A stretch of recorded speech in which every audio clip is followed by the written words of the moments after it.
The power of now is built around one demanding invitation. Stop treating the mind story as the whole of life and return to the living present where awareness, action, peace, and relationship actually happen. What if the main problem in life is not the situation in front of you, but the mind that keeps leaving it? Opens the power of now with a claim that sounds simple and then becomes radical. Human suffering is intensified by identification with thought. The mind keeps producing stories about past wounds, future threats, personal identity, achievement, failure, and fear. We begin to treat that mental movement as who we are. Imagine a reader sitting in a quiet room while nothing dangerous is happening. What would you expect to create the strongest discomfort? The room, or the stream of thoughts about what has gone wrong and what may go wrong next? The actual result in teaching is that the room is not the prison. Unconscious identification with thought is the prison. The book calls this presence the now, not as a slogan, but as the only place where life is directly encountered. Past and future are useful for memory and planning, but they become painful when they take over identity. The first protection is simple. Notice the mind speaking and silently recognize that a thought is appearing. For the opening movement, the practical shift is from believing every mental sentence to watching the sentence appear. The reader does not need a dramatic mystical event. The first doorway is the humble discovery that awareness can notice thought without becoming thought. A simple example is the moment before checking the phone. There may be no emergency, only an urge, a small restlessness, and a promise that the next message will complete the moment. Seeing that urge is already a return to now. But once the mind is seen, the next question becomes sharper. Who is the one that sees it? Describes the ordinary voice in the head as a constant companion that comments, judges, rehearses, complains, and compares.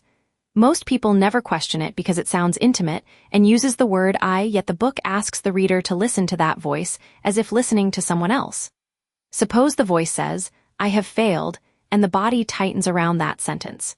Would you expect the sentence to be a fact simply because it is loud inside the mind? What actually happens, if the reader watches carefully, is that the sentence becomes an event in awareness. If a person can observe thought, then thought cannot be the whole person. Thinking is a tool. The trouble begins when the tool becomes master. A practical application is to ask what the voice is saying right now and whether it can be observed without being obeyed immediately. For the voice in the head, the important change is intimacy without obedience. A thought may sound personal, but observation gives it distance. That distance is not coldness, it is the space where a wiser response can form. During criticism, the voice may prepare a defense before the other person has finished speaking. Presence does not forbid speech. It lets the person hear the defense forming and choose whether it is needed. Once the voice is no longer absolute, the book turns to the structure that keeps the voice alive: psychological time. Here is the contradiction at the center of the book. Clocks are useful, but psychological time can become suffering. Does not deny practical time. You still pay bills, arrive for work, remember names, and learn from experience. The danger is different. Picture a person carrying an old argument through the day. What would you expect to hurt them more? The original argument or the repeated inner reliving of it? The result, in the book's language, is that the repeated reliving feeds a pain body, a store of old emotional pain that seeks more pain to renew itself. Psychological time appears when the mind turns past and future into identity. The past becomes a wound that must be protected, and the future becomes a promise that must save us. Presence interrupts this movement by making the old emotional charge visible before it becomes another story. For psychological time, the shift is from living as a biography to recognizing memory and anticipation as movements of mind. The past can teach, and the future can be planned, but neither has to become the place where identity lives. When regret appears, the mind may insist that replaying the scene is responsibility. Would say responsibility belongs in clear learning and repair, not in endless self-punishment that keeps the past alive. That interruption matters because the book is not only about thinking differently, it is about inhabiting the body differently. A modern reader may try to solve every inner problem by more analysis. They read, compare, diagnose, and explain until the mind becomes louder than before. Sends attention in another direction, into the inner body, the felt aliveness inside the hands, chest, breath, and whole physical field. Imagine you are anxious and someone tells you to think your way out of anxiety. What do you expect will happen if the same anxious mind becomes the tool of escape? In fact, the book suggests that more thinking often strengthens the loop.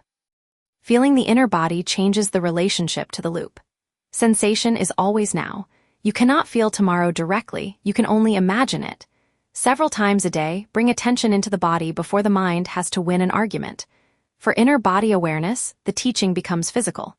Presence is not only an idea to understand, it is a felt return to breath, hands, chest, and grounded sensation before the story becomes too convincing. When anxiety rises, attention can move from the imagined future into the felt body. The breath may not solve the outer issue, but it changes the state from which the outer issue is handled. But the moment as it is includes other people, and relationships expose how much ego still remains. The book becomes especially practical when it turns to relationships. A relationship can feel like the place where another person finally completes us, understands us, or proves our worth. Then the same relationship becomes the place where old fear, need, jealousy, resentment, and control appear. Suppose someone close to you withdraws for an hour, and the mind starts building a story. Would most people expect the story to remain small? The actual result is often escalation. The ego turns uncertainty into accusation, the pain body looks for proof, and the present person becomes mixed with old fear. Relationships reveal the ego's demand that another person should secure our identity and protect us from inner incompleteness. Presence does not mean avoidance. It means noticing whether we are meeting this person now or meeting our own mental image. For relationships, the practice becomes harder because another person can touch old wounds quickly. The book uses this pressure as a mirror. Reaction shows where ego is still asking love to secure identity. In love, this means pausing before turning uncertainty into accusation. The other person may still need an honest conversation, but the conversation can begin from presence rather than old fear.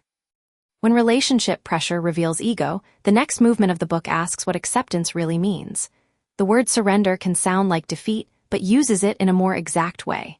Surrender does not mean liking everything, approving injustice, refusing action, or becoming passive. It means that before you act, you stop fighting the fact that this moment is already here. Imagine a problem arriving at work. A mistake has been made, time is short, and the mind instantly says, "This should not be happening." What would you expect that sentence to add to the solution? The answer is that it usually adds tension, blame, and contraction, not intelligence. Surrender means inner non-resistance to what already is. Resignation says nothing can be done. Surrender says this is the starting point. From there, one may speak, repair, plan, protect, or walk away with less distortion. For surrender, the shift is from arguing with reality to beginning from reality. The protection is to feel the energy consciously, without feeding it with a story. From that clearer ground, action can be firm without being driven by inner war. In a practical crisis, surrender may look like one clean sentence. "This has happened, what is the next true step?" That sentence removes the fantasy that resistance itself is a solution. Once surrender is understood, even suffering changes its meaning inside the book. Does not romanticize suffering, but he argues that intense suffering can break the mind's false certainty. When life becomes painful enough, the old identity may no longer work. The person cannot keep pretending that the story of me is stable and in control. Picture a person who has lost the future they expected. What do you think they will naturally try first? Deeper presence, or a desperate reconstruction of the old identity? The actual pattern is usually reconstruction. The suffering was not good in itself, but it cracked identification with the sufferer. The careful application is not to seek pain or ignore help. It is to meet suffering that is already present without turning it into permanent identity.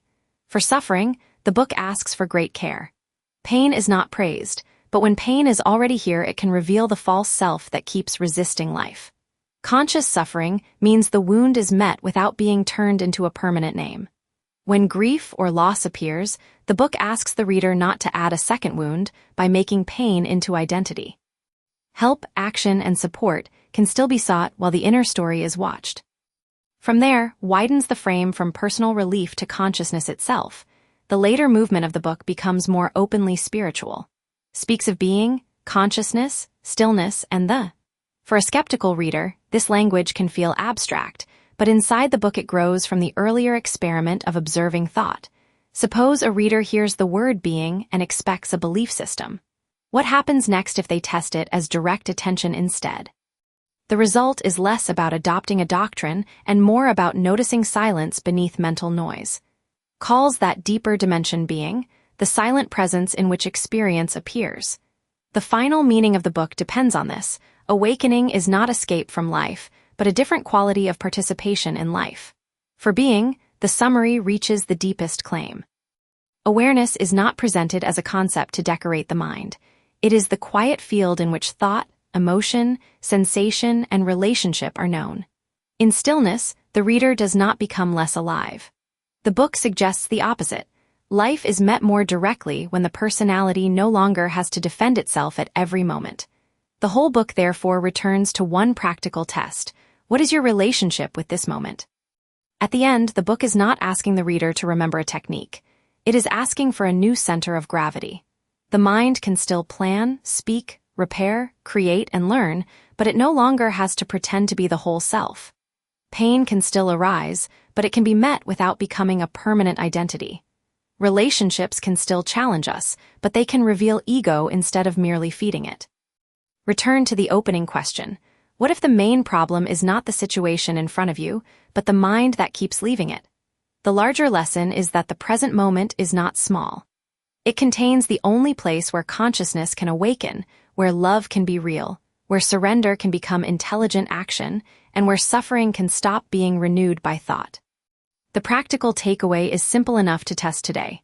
Pause, feel the body, notice the voice in the head, and meet this moment before adding a story. The memorable final line is this: the door is not somewhere else, the door is now.